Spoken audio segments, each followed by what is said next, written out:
안녕하세요. 천국의 언어 샘 마리아입니다. 계절이 점점 겨울로 바뀌고 이젠 두꺼운 겨울옷을 입어야 하는 날들이 왔습니다. 12월 13일 오늘 아침에는 정말 오랜만에 소담한 눈들이 펑펑 내려 철없이 기분이 좋은 아침이었습니다. 코로나 백신 개발 소식과 치료제 소식이 들려 너무 반가운 요즘 빨리 아픈 환자들에게 건강한 삶이 다시 주어지기를 간절하게 기도하고 모든 사람들의 삶이 행복하게 시작되었으면 좋겠습니다. 그러나 이번 사태로 인해 사람들의 가치나 의식이 바뀌는 것이 없다면 이 사태는 무가치하고 상처만 남긴 사건이 될 것입니다. 지구를 위해, 사람을 위해, 자연을 위해 우리가 어떤 삶을 살아가야 할지 깊이 있는 생각을 하고 실천하는 우리들이 되었으면 좋겠습니다. 제가 다니는 교회는 많은 분들이 어려워하는 계시록을 통달한 곳인데 저는 왜 굳이 구약을 전하고 있는 것일까요? 의문을 가지실 수 있기에 몇 가지 알려드리려고 합니다. 저는 오랜 세월 동안 모태 신앙인으로 교회를 다녔지만 성경을 제대로 배워본 적이 없다면 여러분들이 듣기에 이해하기 어려우실 것입니다. 전에 다니던 교회에서 주일마다 교훈적인 설교를 아주 오랜 세월 동안 들었습니다. 그런데 지금 다니는 교회에 와서 성경을 다시 배워본 결과 그 교훈마저도 방향이 너무 달랐다는 것을 알게 된 것입니다. 또한 더욱 심각한 것은 교회에 다니는 많은 분들이 하나님, 이름만 알면서 믿음 생활을 시작하시고 하나님께서 어떤 분이신지 알지 못하는 상태로 신앙생활을 시작했기에 신앙생활 가운데 조금의 어려움과 오해가 생기면 대부분 금세 하나님을 떠나게 된다는 것입니다. 오래전에 유행했던 책이 한 권 있었는데 내가 정말 알아야 할 모든 것은 유치원에서 배웠다라는 제목이었습니다. 신약성경 갈라디아서 3장 23절 이하에 보시면 계시될 믿음이 오기 전까지의 신앙, 즉 예언의 실체들이 나타나기 전의 믿음을 몽학선생 아래에 있다고 하는 것을 볼 수 있습니다. 그런데 그 유치원 생활마저 제대로 하지 못했다면 지금부터라도 다시 배우고 정말 감사한 마음으로 성경의 모든 뜻을 알아가자는 의미에서 전하고 있다는 것을 알려드립니다. 예를 들어 외국인이 한글을 배우는데 체계적으로 배운 적이 없어서 기억을 쓰는데 거꾸로 쓰고 대한민국을 쓰는데 디귿부터 쓰는 것이 아니라 모음, 애부터 쓰고 디귿을 쓴다면 얼마나 글씨가 이상할까요? 무엇이든지 어떤 일에는 순서가 있고 체계 있게 일하는 것이 정확하고 빠를 것이며 성경 역시 하나님 역사의 시작부터 알아가는 것이 가장 쉽고 정확한 방법이라는 생각이 들었기 때문에 구약을 조금 더 상세하게 알려드린다는 것을 다시 한번 알려드립니다. 오늘은 사사기 10장부터 살펴볼 텐데요. 아비멜렉 사건 후 사사 돌라가 일어나서 23년을 이스라엘을 구원하였고 그 후에는 사사 야일이 22년 동안 이스라엘의 사사를 지내게 되었습니다. 그 후 하나님께서 택하신 사사는 사사 입다입니다. 사사 입다를 택하실 때 역시 이스라엘 백성들은 바알 신과 아스다롯, 아람의 신들, 시돈의 신들, 모압의 신들과 암몬 자손의 신들, 블레셋 사람의 신들을 섬기고 하나님을 버린 상태였습니다. 우상 숭배의 악을 저지르는 이스라엘을 하나님께서는 블레셋 사람의 손과 암몬 자손에게 괴롭힘을 당하게 하시는데 그 학대받는 기간이 장장 18년이었습니다. 학대를 받고서야 하나님을 찾는 이스라엘을 하나님께서는 외면하지 못하시고 다시 사사를 세워주시는데 그 사람이 바로 입다입니다. 길르앗 사람 큰 용사 입다는 기생의 출신으로 형제들에게 버림받고 아버지 기업도 잊지 못하리라 배척을 받아 형제들을 피하여 돕당에 거하며 여러 잡스러운 사람들이 그에게 와서 함께했다 합니다. 길르앗이 암몬 자손의 공격을 받자 길르앗 장로들은 입다를 찾아와 길르앗의 장관이 되기를 청합니다. 그들이 진심인지를 확인한 입다는 가장 먼저 미스바에 가서 하나님 앞에 다 고하게 됩니다. 그러나 입다는 바로 전쟁을 하는 것이 아니라 사람을 보내어 왜 전쟁을 하고자 하는지 묻습니다. 암몬 자손이 말하길 출애굽한 이스라엘이 자기들의 땅을 빼앗은 것이기에 도로 찾겠다고 하는 소리를 들은 입다는 가나안 입성 당시에 어떠한 사정으로 인해 이스라엘이 이 땅을 차지하게 되었는지 말하며 사사기 16장 26절에 모든 성읍에 거한 지 300년이언을 너희가 그동안에 어찌하여 도로 찾지 아니하였느냐 합니다. 협상이 결련된 입다는 하나님 앞에 서원을 하게 되는데 암몬과의 전쟁에서 평안하게 돌아오면 누구든지 내 집 문 앞에 나와서 나를 영접하는 그는 하나님께 번제를 드리겠다 서원을 한 것입니다. 입다에게는 하나님의 신이 임하였기에 당연히 전쟁의 승리는 입다가 이끄는 이스라엘에게 있었고 입다는 집으로 돌아오게 됩니다. 그런데 이게 웬일일까요? 입다의 무남 동료 딸이 소굴을 잡고 춤추며 나온 것입니다. 입다가 자기 옷을 찢고 괴로워한들 이미 하나님께 한 서원은 지켜야 하는 것이고 믿음이 좋았던 입다의 딸도 하나님께 드린 서원은 갚아야 한다는 것을 알았습니다. 전도서 5장에 보시면 서원에 대한 말씀이 있는데 서원하거든 갚기를 더디하지 말라 하시고 반드시 갚으라 하십니다. 이후 입다의 딸은 2달이라는 기한을 받은 후에 산에 올라가 곡하고 내려와서 서원한 대로 행하게 됩니다.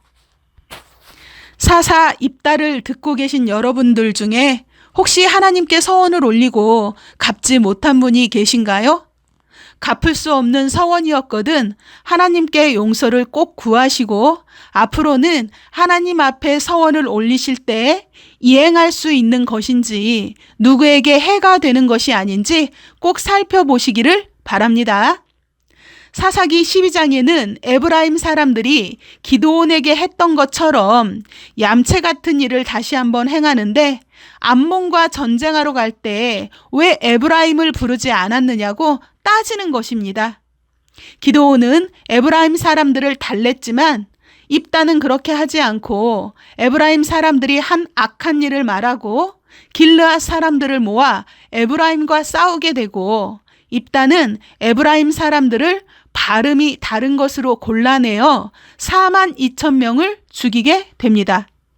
그러나 입다는 사사 활동을 6년밖에 하지 못했습니다. 입다 후에 입산이라는 사사가 세워져 그도 역시 7년 동안 사사 활동을 하였으며 입산이 죽은 후에는 엘론이라는 사사가 10년 동안 이스라엘을 다스리게 되고 엘론 후에는 압돈이 8년 동안 사사로서 이스라엘을 다스리고 그 후에 우리가 잘 아는 삼손이 등장하게 됩니다. 삼손의 등장은 시작부터 드라마틱합니다. 삼손이 태어나기 전 이스라엘 상황을 보시면 또 하나님 앞에 악을 행하여 40년 가까이 블레셋 사람에게 괴롭힘을 당하고 있던 때입니다. 삼손은 소라 땅에 사는 단지파의 마노아라는 사람의 아내가 잉태하지 못하여 자녀가 없을 때 하나님의 사자가 부인에게 나타나 아들을 낳을 것이라는 예언을 줍니다. 그러며 약속하기를 포도주와 독주를 마시지 말고 부정한 것을 먹지 말며 머리에 삭도를 대지 말라 하시고 장차 태어날 아이가 이스라엘을 구원하기 시작할 것이라 말씀하십니다. 부인에게 모든 사실을 전해들은 마노아는 하나님께서 보내셨던 사람을 다시 한번 임하게 해달래 하지만 이번에도 하나님의 사자는 부인에게 나타납니다. 아내를 통해 하나님의 사자를 만난 마누아는 다시 한번 사자에게 아들을 낳으면 어떻게 행해야 하는지 듣게 되고 사자를 위해 음식을 준비하려고 합니다. 사사기 13장 16절에 보시면 사자는 이런 말을 하는데 내가 비록 나를 머물리나 내가 너의 식물을 먹지 아니하리라. 번제를 준비하려거든 마땅히 여호와께 드릴지니라 합니다. 마누아는 사자의 이름을 묻는데 이름을 묻는 이유가 사자가 말한 대로 일이 이루어질 때 마누아 부부가 사자를 높이겠다는 것입니다. 하나님의 사자는 이름을 기묘라고 알려주시는데 이 이름은 이사야 9장 6절에서 찾아볼 수 있습니다. 한 아기가 우리에게 낳고 한 아들을 우리에게 주신 바 되었는데 그 어깨에는 정사를 메었고 그 이름은 기묘자라, 모사라, 전능하신 하나님이라, 영존하시는 아버지라, 평강의 왕이라 할 것임이라 라고 되어 있습니다. 이 말씀은 예수님에 대한 이사야 선지자가 한 예언인 것인데요. 삼손의 태어남도 하나님의 역사로 이루어지는 것임을 알 수 있는 것입니다. 오래전 염소 새끼 한 마리를 준비한 것은 적은 예물이 아니었을 텐데 반석 위에서 번제를 하나님께 드릴 때 하나님의 사자가 단 위에서 하늘로 불꽃을 쫓아 올라가는 이적을 보입니다. 그 후로 사자가 나타나지 않자 마누아 부부는 그가 하나님의 사자인 것을 알고 하나님을 보았으니 죽을까 두려워하게 됩니다.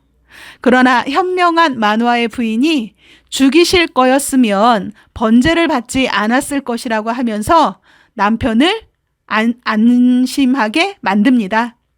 그 후에 하나님의 말씀대로 아들을 낳아 삼손이라는 이름으로 불렀고 아이가 자라매 하나님이 그에게 복을 주셨고 그 후에 비로소 하나님의 신이 그에게 감동하셨다고 합니다. 우리가 여기서 알게 되는 것, 어린아이로는 복을 받을 수 없고 자라야 한다는 것과 장성해졌을 때 하나님의 신이 임한 것이라는 것입니다. 흔히 신앙인들은 하나님에 대해서 뭘 알지도 못하는 상태에서 무조건 하나님께 복을 달라고 빕니다. 마치 경영 수업을 한 번도 받아본 적이 없는 어린아이가 아버지 기업과 재산을 내놓으라고 떼쓰는 것 같은 이치인데 오늘날 신앙인들은 하나님과 말씀에 대해서 물어보면 대답도 못하면서 성령을 받았다고 주장하는 사람들이 너무 많다는 것입니다. 이 어찌 우스꽝스러운 생각이 아니겠습니까? 하나님과 사람에게 있어지는 것들은 성경을 통해서 바라보아야 하는 것이라는 것을 절대 잊지 않는 구독자님들이 되셨으면 좋겠습니다. 사사기 14장 15장을 보시면 꾀를 내어 블레셋 사람들을 치게 되고 블레셋 사람들은 어떻게 하면 삼손을 잡을까 고민을 하게 됩니다. 그런 삼손에게 소렉 골짜기에 들릴라라 이름하는 여자가 있었는데 이 여자에게 블레셋 사람들은 은 1,100개를 주었고 삼손의 약점을 찾아내라 합니다. 요셉은 은 20에 팔렸고 예수님은 은 30에 팔렸던 것을 기억하시나요? 삼손은 은 1,100개를 주겠다 한 것을 보면 블레셋에게 얼마나 큰 위협이 되었는지 알 수 있습니다. 블레셋이 삼손의 가치를 알아본 것이겠지요. 사사기 16장 4절에서 17절까지를 보시면 들릴라가 얼마나 삼손을 끈질기게 설득했는지 나와 있습니다. 16절에 날마다 들릴라가 재촉해서 삼손의 마음이 번뇌하여 죽을 지경이었다고 하니 이래서 스파이들이 미인계를 쓰나 봅니다. 결국 삼손은 머리에 삭도를 대면 안 된다는 비밀을 털어놓게 되고 들릴라 무릎을 베고 잠든 사이에 머리털이 밀리게 됩니다. 19절 20절을 보면 자기의 힘이 없어진 것을 모르는 삼손은 이전처럼 나가서 몸을 쓰겠다고 하지만 하나님의 신이 떠난 삼손은 블레셋 사람에게 잡혀 눈이 뽑히고 놋줄에 매여 옥중에서 맷돌을 돌리는 불운한 사람이 됩니다. 우리가 여기서 생각해 보아야 할 것은 삼손은 하나님의 신이 떠난 줄 알지 못했다는 것입니다. 이 일이 비록 삼손에게만 있어지는 일이 아닌 것은 범죄한 아담 세계에서 하나님께서 떠나시고 노아의 세계로 오신 것을 아담 세계 사람들은 몰랐던 것이고, 앞으로 상고하게 되실 범죄한 육적 이스라엘을 떠난 하나님이 예수님에게 오셨던 것을 알지 못하는 것과 같은 이치입니다. 이렇게 눈이 뽑히고 놋줄에 매여 감옥에서 맷돌을 돌리던 삼손은 28절에서 하나님께 부르짖어 주 여호와여 구하옵나니 나를 생각하옵소서. 하나님이여 구하옵나니 이번만 나로 강하게 하사 블레셋 사람이 나의 두 눈을 뺀 원수를 단번에 갚게 하옵소서 외치고 두 기둥을 무너뜨려 블레셋 사람과 함께 죽게 되는데, 이때 지붕 위에 있던 남녀 3,000명 가량도 다 죽게 됩니다. 삼손이 죽을 때 죽인 자가 살았을 때 죽인 자보다 더 많았다고 하니 얼마나 많은 사람이 그날에 죽었는지 알 수 있습니다. 삼손은 이스라엘의 사사로 20년을 지냈습니다. 이후 사사기 17장부터는 미가라는 사람과 단지파 사이에 일어나는 일이 기록되어 있는데, 그때는 단지파가 땅을 분배받지 못했을 당시라고 성경은 기록하고 있습니다. 또한 레위인과 그 첩에 관한 일로 이스라엘 11지파와 베냐민 지파와의 전쟁이 있는데, 그 일로 인하여 베냐민 지파가 사라질 위기까지 가게 되나 다시 중건하는 모습이 그려져 있습니다. 사사기의 맨 마지막 구절이 인상적인데, 때에 이스라엘의 왕이 없으므로 사람이 각각 그 소견에 옳은 대로 행하였더라 하였습니다. 우리가 사사기를 통해 볼 것들이 여러 가지가 있겠으나 하나님과 언약한 이스라엘 백성들의 악함과 무지를 볼 수 있겠고, 그럼에도 불구하고 끊임없이 은혜를 베푸시는 하나님을 생각해 볼 수 있습니다. 또한 힘이 있는 삼손도 사단을 이기지 못했고, 용맹한 입다 역시 경솔한 서원으로 딸을 번제로 바친 것을 볼 때 우리가 하나님 앞에서 얼마나 신중하고 조심스럽게 행해야 할지 깊이 있게 생각해 볼 수 있습니다. 이런 모든 것들은 말씀을 통해서만 깨달을 수 있는 것이기에 말씀을 묵상하고 배우는 것을 게을리하지 말아야 하겠습니다. 급한 업무가 생기는 바람에 이번 동영상도 늦게 업로드하게 되었습니다. 부족한 영상 함께 해주시는 분들에게 감사 인사 전합니다. 내린 눈들은 거의 다 녹았는데 기온이 내려가면 길이 얼 것 같습니다. 다니실 때 항상 조심하시고 특히 운전하시는 분들은 더욱더 조심하시면 좋겠습니다. 다음에 목소리로 다시 만날 때까지 건강한 겨울 잘 보내시고 지금 바로 행복하세요. 저는 샘 마리아였습니다.